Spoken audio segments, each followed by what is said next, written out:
You are listening to the Scars and Guitars podcast. My name is Andrew Mackay-Smith, and this is my conversation with Robert Hinton. He's an excellent guitarist and musician. He has a new album out for 2018. As you'll hear through the conversation, it is soon to be released. The album's title, There Are No Winners Here, Only Beginners Here. Let's hear what Robert has to say. Here we go. Cool, mate. What's your day held so far for you? I'm a bricklayer by day, so do that weekdays, and then kind of the music on the weekends and in the evenings and that. So laying bricks today. Yeah, a bit like I had a chat to one of your fellow West Australians a while ago, Johnny Taylor. He's a tradie as well. And I mean, it's that balance, isn't it, really? We all love our pursuit of playing music, as I do too. I'm also a musician, but it doesn't really pay the bills, does it, unfortunately? No, unfortunately not. But you're working hard at it, mate. That's the dream. That's the dream, to get to the point where you don't have to lay bricks anymore or do you trade anymore. But yeah, for now, I'm sticking with it. So. Yeah, well, I mean, look, I've been listening to Lee sent me a copy of your new album, mate. It's fantastic stuff. And look, I've said this a few times to artists playing the sort of music you are. It's typically not something that I would tend to listen to because I'm more of a jazz, funk, and disco guy, right? But I love any type of music that's performed well and recorded well, written well. Yours is. So don't take that. That's not a backhanded compliment or anything. That's a compliment, straight up compliment. I want to congratulate you on recording such an excellent collection of tunes, mate. So that'll be my first question, is tell us all about the album, because it's got a heck of a title. There are no winners here, only beginners here. Yeah, so that title kind of refers to like how every person, like no matter where you're at in life, like everyone's got something to learn, whether it's about themselves or whether it's about other people or just like coping with life hurdles. Like no one's got everything completely sussed out. We're all just beginners trying to get by, trying to work things out as we go along. That's basically where where the title came from, and the title is kind of is the basis of the theme for the whole album. Really, there's like lots of this stuff that I just mentioned is like portrayed in quite a few of the tracks as well, just like the life hurdle stuff and coping and like that sort of stuff. Yeah, so that's where the theme lies in the album for sure. Tell us about the album cover as well. Now, I know these days a lot of people don't see it because of the way they consume music on devices, Android, iPhone, whatever it might be, but it's an intriguing album cover, isn't it? Yeah, a friend of mine actually designed all the artwork for the album cover, and he really wanted to go along the lines of something that kind of relates to the title. They're actually meant to be flags, as in like a flag that you might use as like when you're in a race or something like that. So that's where that came from. And he chose the distinct color pattern, like through like the black being the negative and the gold being like the positive, because there is like that balance in the album of like kind of like, I guess, tragic, like lyrically tragic, but like laced with like perseverance and hope as well. So that's what he was trying to portray with the album artwork. And yeah, I'm really happy with the album artwork and the way it turned out. I'm glad you clarified that, because you know what I thought it was? I thought it was a snapshot of a chessboard, and I thought it linked back to the title, there being no winners here, only beginners, because even the greatest chess players talk about how every game's a new beginning, if you like, and they all have an end, if you like, but there's always something to be learned from every game that you play. So that's what I took away from it. Okay.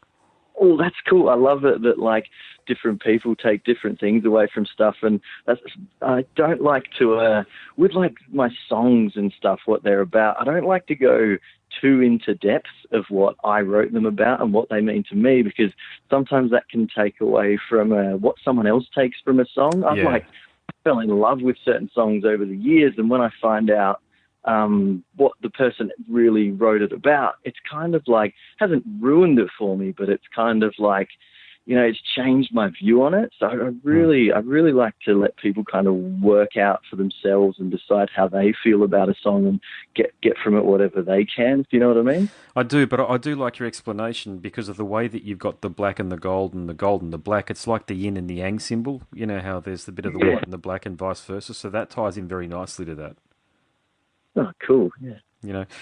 Mate, you're an excellent guitarist, it must be said. So, assuming you've done all of the guitar on the album, um, what Yep. inspires you? Because, mate, a lot of I play acoustic guitar as well, and I can recognise it's quite technical playing that you've got there. I know a lot of this obviously comes from the heart, but I mean, I can hear hundreds of hours of rehearsal, if not thousands of hours of rehearsal in that, mate. So, can you tell us about your journey as a guitarist? Um, to be honest, like I'm really just like a rhythm guitarist. I started playing electric guitar and stuff when I was about 14 years old. I was predominantly into rock music and metal music. But like I'm always picking up guitar, but I haven't. I think I've slowly progressed in the last kind of 5 or 6 years or so.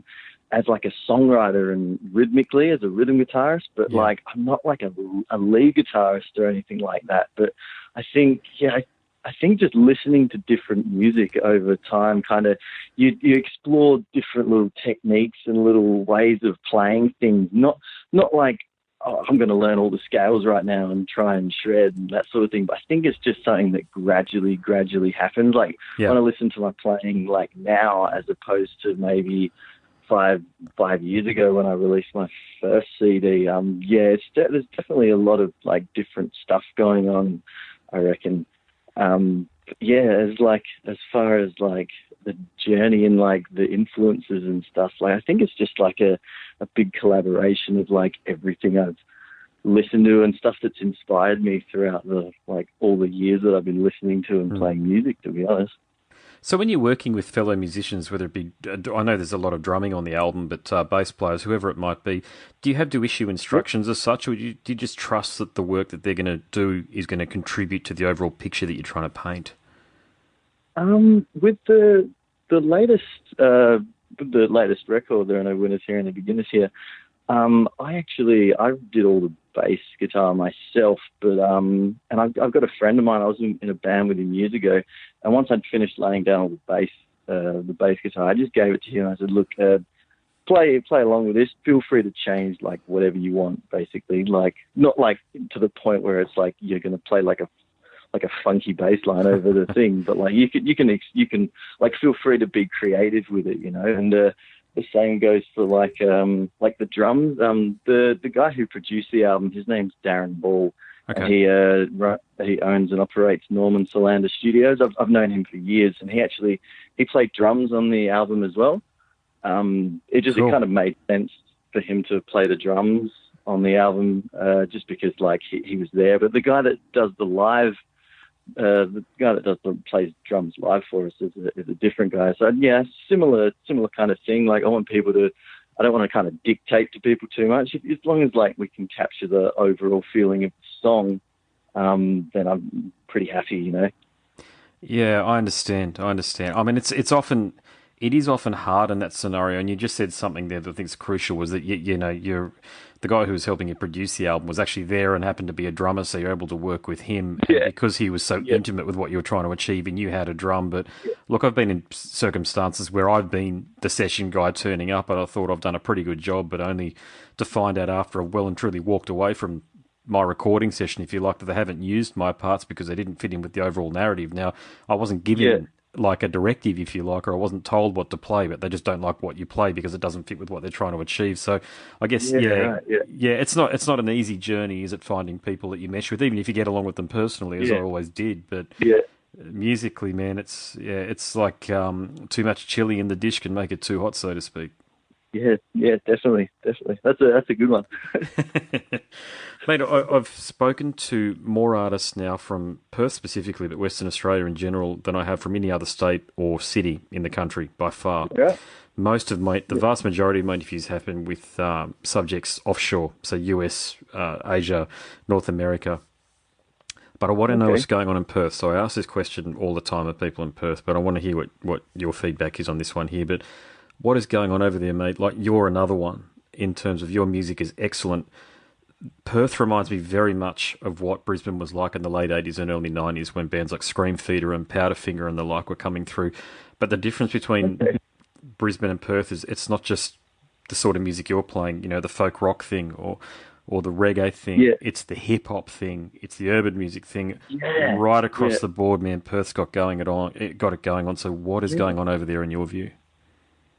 I don't know. I don't know, to be honest, but like I just see like live music like everywhere. I feel like there's like popping up. There's always like nights that are dedicated to live music, which is really good to see. I mean, when I started playing like acoustic music, like solo, because I was predominantly in bands before that. But definitely over the last 5 years, it's just like it's skyrocketed with like the amount of opportunities that there are for like definitely singer-songwriters like myself, but also like bands and like the metal scene. Like Perth has like a really strong metal scene as well. I got some friends that are in metal bands, and like Cool. they gig all the time, and they like getting like wicked opportunities and stuff, like getting like support acts and stuff like that. And it seems like there's something going on pretty much like every night of the week, to be honest. Like I think it's like Perth's a lot more maybe spread out than like a place like Melbourne and Sydney, but like there's still so much going on, and it's really good to see. It seems like it's picked up a lot in the last, like, definitely since I've been doing it, like, for about 5 years, yeah. Yeah, I think it shares that in common with you've alluded to something then that I hadn't thought about, which is that Perth is a very big metropolitan and urban area, a bit like what Brisbane is. So Yeah. our metropolitan area more or less stretches from the Sunshine Coast to Brisbane to the Gold Coast. You could even argue that it stretches even further north into Gympie, which is, getting Right. up towards central Queensland, and then further far south into northern New South Wales around Byron. Because the New South Wales thing doesn't really kick in until you get to sort of Coffs Harbour. It's really a lot of people sort of feel like Queensland is as far down south as Byron Bay, because Brisbane's so close, if you like. But you've just hit on something there. I mean, I don't know whether I'd go so far as to say in southeast Queensland, as I'll call that entire area I've just referenced. I don't know whether we've got enough of a scene to something cool is happening every night, but I'm sure there's an opportunity for people to go out and listen to music of any description on a Monday or Tuesday night, and they're the nights that I think music really needs to happen. I think that actually they're the 2 nights of the week because people aren't generally going out.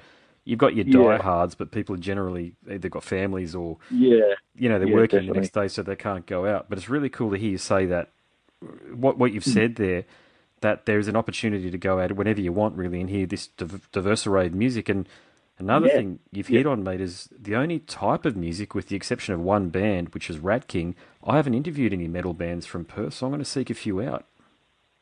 Okay, cool. Sweet. It's metal seems to be more of a Melbourne thing at the moment. Shitloads of bands from Melbourne coming out at the moment, but they're all really good, by the way. But yeah, the Perth thing, in terms of the rock setup. When I say rock setup, playing with guitars and the like, seems to be the sort of music you're playing, or Ben Catley, or oh god, I could name 15 other artists right now. But look, I'll take a bit of a 90-degree turn on the questioning, and I'll ask you about your lyrical themes, because I was listening to your album in the car, and I wish I'd sort of taken a mental note of some of the lyrics, but some of them are quite profound. A lot of introspection, a lot of questioning going on there. So can you tell us about the lyrical themes on the album?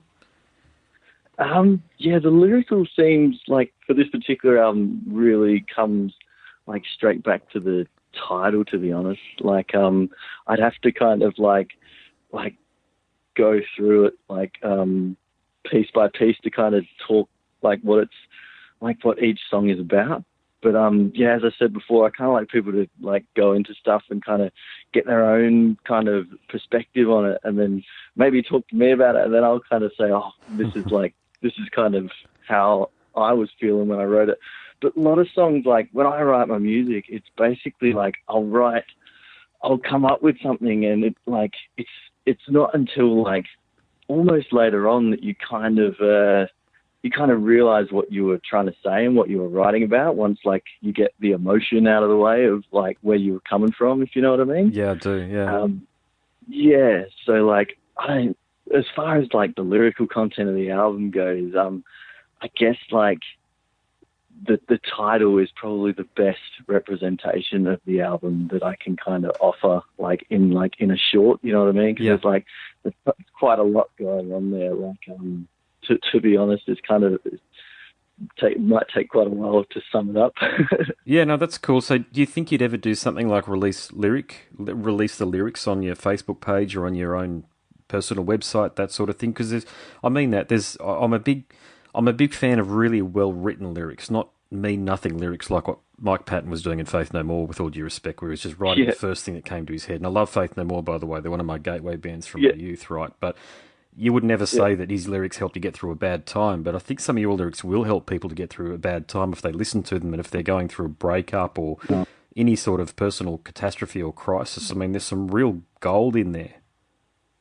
Oh, thank you. Well, like I'm a big fan of like albums, as you can probably tell. I've released an album, and like growing up, I used to pull out the lyric booklet and just sit there and read the lyrics and go through them, and I'd learn all the words. So like this album that I'm releasing this Friday, like it has a booklet with all the lyrics in it, just because not that based on like, I mean, that's not like really where music's heading now, you know, everything's like Spotify and like one track at a time kind of thing. Like I just love that idea of having the lyrics in that booklet. But yeah, that's a good idea, putting them on a website or up on the Facebook page so that like people that maybe don't have a hard copy of the album, they can check out the lyrics as well. So yeah, that's a good idea, man. I appreciate that. Yeah, no worries. Yeah, I mean, I should have asked if you were going to include it in physical copy, but I mean, look, these days, Yeah. I mean, I think I've still got just cartons of CDs from an amp band that I was in when we recorded an album back in 2010 that I haven't managed to shift yet. So, Yeah. is your expectation that you're going to shift a lot of physical units, or is it mainly going to be through Spotify, Apple Music, and all that sort of thing? I got a whole bunch of CDs pressed. Like this is my third release, and the first one I've completely sold out of the amount of hard copies I got, and Cool. the second one I'm over halfway through. It's not something that's going to happen like overnight. You know, it took me 3 years to sell all the copies of the first one, and the second one's been out for about 3 years now, and I've got maybe like 150 left out of the 500 that I got pressed. But Cool. yeah, it's definitely awesome to have them because like you kind of never know who's coming down to watch you at a show. Like some people do want hard copies of a CD, you know, like, and they do come up, and if you don't have any CDs, sometimes they're not the sort of person they're not gonna bother like to go check you out on iTunes and Spotify. They want that hard copy. So it's really good to have both. But I think the way it is going is definitely iTunes and Spotify and all the online streaming. So, but yeah, I just really wanted to have the hard copies as well. Look, I'm an audiophile, an unabashed audiophile, so there's two mediums that I get into that people, well, vinyl's one that I know everybody gets into, so I'm a big vinyl head. Yeah. But I've started to go back to cassettes. Okay, so I ordered one today from an experimental artist from South America. I think they're an Argentine-Peruvian duo called Ricardo Cometa. And I love jazz and experimental music, so I ended up, they're only releasing they're only pressing something like 50 or 100 cassettes. So, mate, I'd encourage you to even look at that, because I know there's some very short-run manufacturers out there that can press up to sort of 20 or 30 or 40. So you're not going to burn too much of a hole in your pocket. But I love listening to music because I've got young kids, right? And it's a real visceral thing, you know. Yeah. They pick the cassette out of our little, you know, where the cassettes are kept. A bit like what I was doing when I was a kid in the 80s, you know, with my family. Yeah. I'm getting them to do the same thing. I mean, it's a total retro thing, but these days there are more and more artists that are releasing cassettes, which I think is just so cool. It's got nothing to do with the quality of the music. I know that the sound quality isn't that crash off from cassettes, but it's just such a cool analog way to, you know, the whole process, getting the cassette out, taking it out of its, you know, the cassette holder or case or whatever, and sticking it in. So is that something you'd even consider? Well, not until just then, to be honest. I didn't know that was like a thing that was coming back and like making an impact. But yeah, that's certainly something I would look into.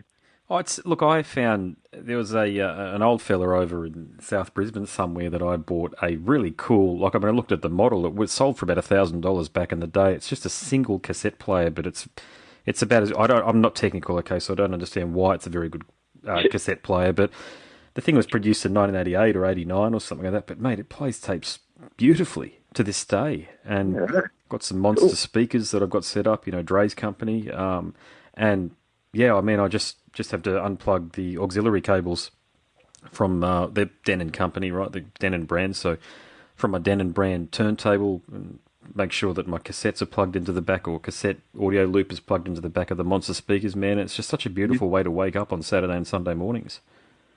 Yeah, cool. Sweet. Food for thought, anyway. So, mate, yeah, man, sure.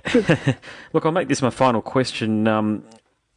Given the you could play anywhere, you know, there's no real venue that there's no one venue type that I think that you would have to restrict yourself to playing in, mate. So, what about touring and promoting your wonderful album here, mate? What's the plans? Yeah, that's definitely something I'm looking into, to be honest. Nothing's set in stone yet, but like I was kind of just waiting to see, like, just kind of wanted to get like the album launch out of the way, like focus on that to start with, and then just try and keep the ball rolling and set up some other stuff. I'm currently trying, like, just chatting about organising like a tour of the West Coast. Yep. And after I can hopefully I can get that all sorted out, I really do want to get over to like the eastern states and like do Queensland and Sydney and Melbourne. Yeah, it's just like I've got to suss out like if I can afford it and that sort of stuff. But yeah, really, really aspiring to get over there at some point. I actually supported Buck Dean and the Green Lips from Queensland from Sunny Coast. Yeah, they were over here on a tour, and I supported them at the Monkey Bar in Mandurah. Okay. And they said, yeah, if I ever kind of go over their way, then yeah, definitely hit them up, and they'd be able to help us out with a show or something like that. So yeah, I'm like, it helps when you like meet people, and they give you that kind of like motivation to get over there as well, if you know what I mean. So yeah, that's definitely something that's on the cards for me. It's funny. There's only a few degrees of separation in this world, isn't there? The one of the fellas in Buck Green, his son actually cuts my hair at the Contiki building there at Maroochydore. So oh, wow. That's how I know Buck Dean, actually, because the fella in the band, his son cuts my hair occasionally. So there you go. I've even got a couple of coasters somewhere around the house he gave to me, actually, that have Buck Dean on them, mate. So I know exactly who you're talking about there. But there you go. Yeah, that's wonderful, mate. So before I let you go, just people listening, how can they get in touch with you, and where can they find your wonderful album here in terms of streaming it online and the like? Yeah, stream it on Spotify. It'll be live as from this Friday, the 11th of May. You can buy it straight out on iTunes, Apple Music. You can check out some of my older stuff on SoundCloud as well. I've got videos on YouTube. If you just search the name Robert Hinton, Hinton, you'll find me. I'm pretty sure. I hope so. Yeah, you can. I just did it. Yeah, so you can definitely find you. Yeah. Cool. Yeah. Wonderful, mate. All right. You have been listening to the Scars and Guitars podcast. My name is Andrew Mackay-Smith, and that was my conversation with Western Australian artist Robert Hinton. Thank you so much for listening.